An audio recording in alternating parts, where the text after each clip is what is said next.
Joining us right now is Rajya Sabha MP and Trinamool Congress leader, Mr. Derek O'Brien. Mr. O'Brien, thank you so much for speaking to NDTV. First of all, Mamata Banerjee mentioned this in her speech also. You think the judiciary, we'll talk about Pegasus first. Do you think the judiciary should take suo motu cognizance of the Pegasus matter, as was mentioned by Mamata Banerjee? Well, obviously that was a big statement she made today, and she said it with all humility. It was an appeal. And Mamata Banerjee doesn't say things and doesn't mean it. So she said what she said, yes, and she did say that because this is serious breach. This is a serious breach at many levels. It's a serious breach at many levels.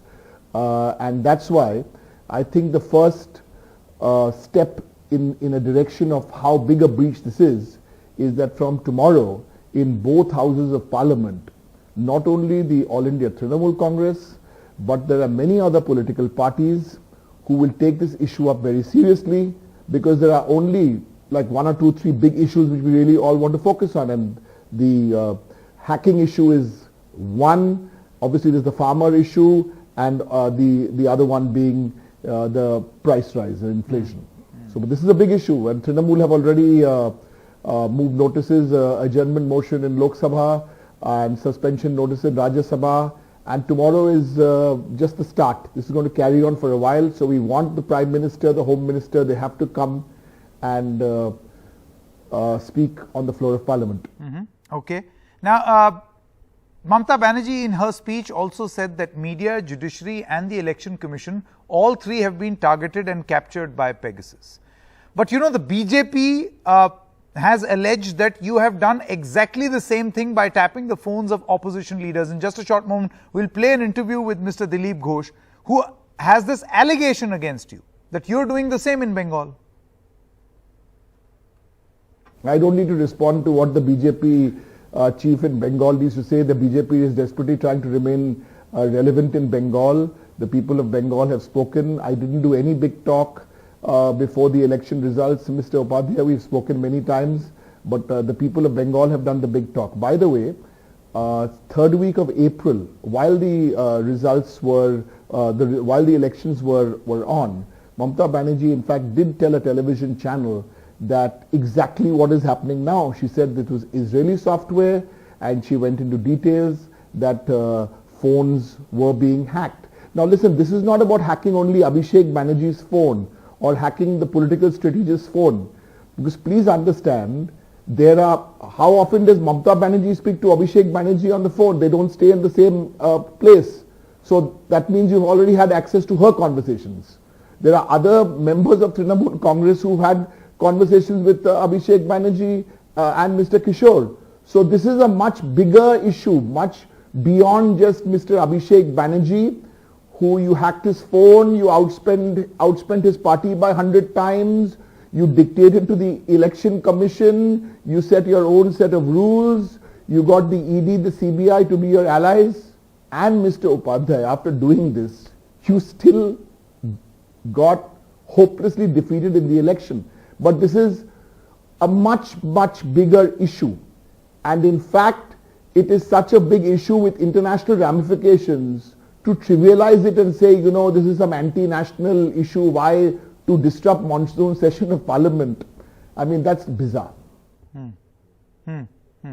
But you think that, Mr. Derek, it is in everyone's interest that there is an independent probe?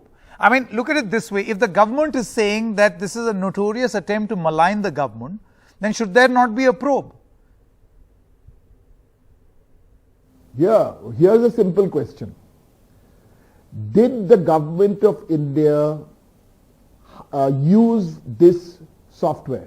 Is that correct? Is that correct or is that incorrect? Let them first answer the simple question, because we've said this. The new IT minister, poor chap, he hasn't even got his bungalow allotted in Delhi. In 72 hours, he's been asked to make a statement. So the question we're asking is that correct? Did the government of India get hire Pegasus software? Now, is that correct? You can take if you remember, Bill Clinton-Lewinsky affair, and I'm being serious, because that time when the grand jury was describing something, and they told President Clinton, is that correct? You know what he replied? His reply was, it depends on what the meaning of is in is that correct. I mean, so there's no, I mean, come to Parliament and tell us, because you haven't. The Parliament, the irony of all this is that, again, the new minister, his own phone, this is something which is just the tip of the iceberg, you know, and that is why the issues in Parliament, be it the farmers, repeal the farm laws. No discussions now needed in Parliament on farmers. You have to repeal the farm laws.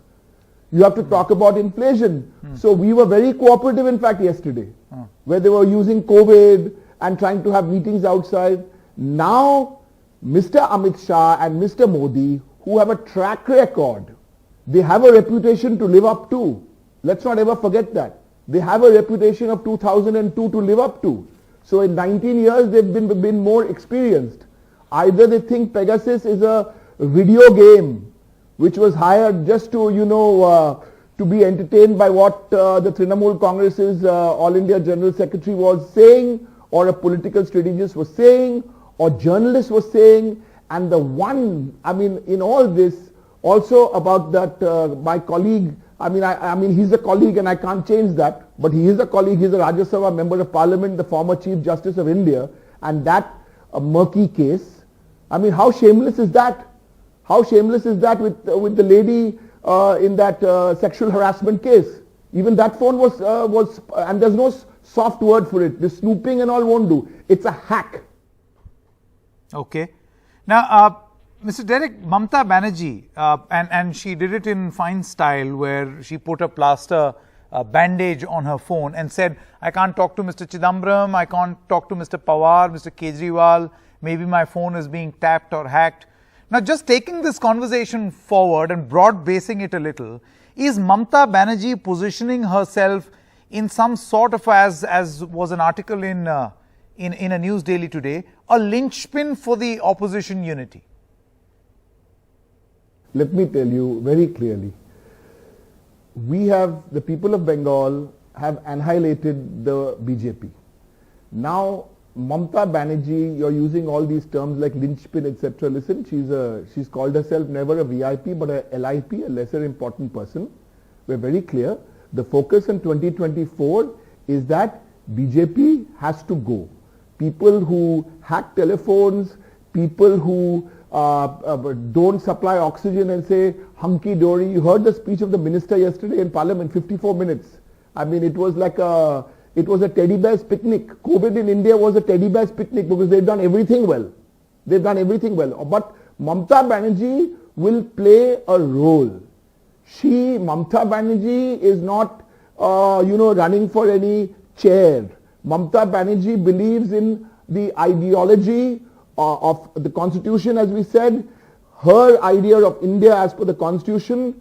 And in 2021, May the 2nd, BJP had their idea, which was their manifesto. So after that is over, we've established that. Now Mamta Banerjee is willing to play the role of a, I think she once used a beautiful term in her own simple way. I can't possibly translate that into English. She said she'll be like a squirrel in the garden. So she'll just play a wonderful role of without seeking power. And I think that is what she also said today. She mentioned today in her speech, she didn't leave anybody's name out. She mentioned the Sonia Gandhi, she mentioned the Congress, she mentioned the NCP, she mentioned all political parties. Focus is that you have to remove the BJP. She didn't mention the names of 2 or 3 political parties who are now running state governments. But I think their names were not mentioned, but I'm sure we were happy today to have the parliamentary party leader of the TRS with us. So I think everyone, all these parties, even the TRS and the Jagan Reddy's party, I think all of them have to look, because today it's somebody else, tomorrow it will be you. Okay, my last question, Derek O'Brien. What sort of national Gathbandhan is the TMC actually looking at, and what role specifically does the TMC hope to play in this Gathbandhan? How do you propose to start? Because many previous attempts at cobbling or stitching together an alliance in the opposition space, this index of opposition unity, have not really worked. Everyone has a mind of their own. So how do you get everyone together? What's the idea? Well, firstly, every step the BJP is taking, they themselves are walking on a mangrove forest. So doesn't matter what terms we use. Now, let me give you a simple example of how do you intend to defeat the BJP. You have to be the man of the match or the player of the match in your own state. We showed it. We showed how this has been done in Bengal. In spite of all the mind games, the money, and there were only 2 campaigners in Bengal. There was not a third campaigner, Modi Shah. So how was this done? How did we win almost 75% of the seats? That's the Bengal way to do it. Similarly, you do the same thing in Tamil Nadu. So there has to be a way. There has to be it's not easy. There has to be a strategy in place. And as she said today, we cannot wait for, like 2 years later, we have to start now. So I don't think we should be using these terms, and we are not getting into these terms, but it's very, very clear. Mamta Banerjee is coming to Delhi for 1 week, next week. And I can assure you, she's not coming to Delhi to try the pani puris at Gold Market. She's coming here for serious political business, and I'm sure at the end of that 1 week, as a beginning, there will be lots to write home about. Because the focus is very, very clear. Mr. Modi and Mr. Shah will stoop to any level to stay in power. They will even hack your phone. They will make a complete mockery of India's institutions, including Parliament. Now, Parliament tomorrow, if I may make my last point. Yeah, sure. If Parliament is disrupted over the next 1 week or 10 days, please do not blame the Trinamool Congress, the DMK. No. What are we asking for? We're asking for a discussion. And we're asking for some answers, some hard answers to these questions. You answer one question and have a full discussion with Mr. Modi and Mr. Shah. Otherwise, what happens? The price of petrol goes up and diesel go up. You drop your minister and you bring in the next minister. COVID, enough said on COVID. You drop the health minister and you find another, what is it called? Baldi ka bakra. So no, opposition wants Parliament to run, Mr. Upadhyay. We want Parliament, both houses to run. We'll run Parliament tomorrow. But then you be in a mood to discuss, repeal the farm laws, and before that, tell us stuff about Pegasus. Okay, so we want Parliament to run. It's the government who do not want answerable, but this is a government. Why are we surprised, Mr. Upadhyay? This is a government who passed the farm laws completely making a mockery of Parliament. We had divisions, no vote was given. This is not Parliament. We are trying to make Parliament into Parliament. But Mr. Modi and Shah's idea of Parliament is the Gujarat Gymkhana. You and I will sit and make something and then everyone will follow. Nope. Nope. We didn't give any big talk before May 2nd. I can tell you one last thing. The body language in Parliament, the body language in Central Hall, the body language in Lok Sabha, Rajya Sabha, the body language of the opposition in Delhi has changed. Okay. Why has it changed? Because this diminutive lady has fought a battle on unequal terms and thrashed the hell out of Modi and Shah. That's why it changed. Thank you so much. Okay, thank you so much.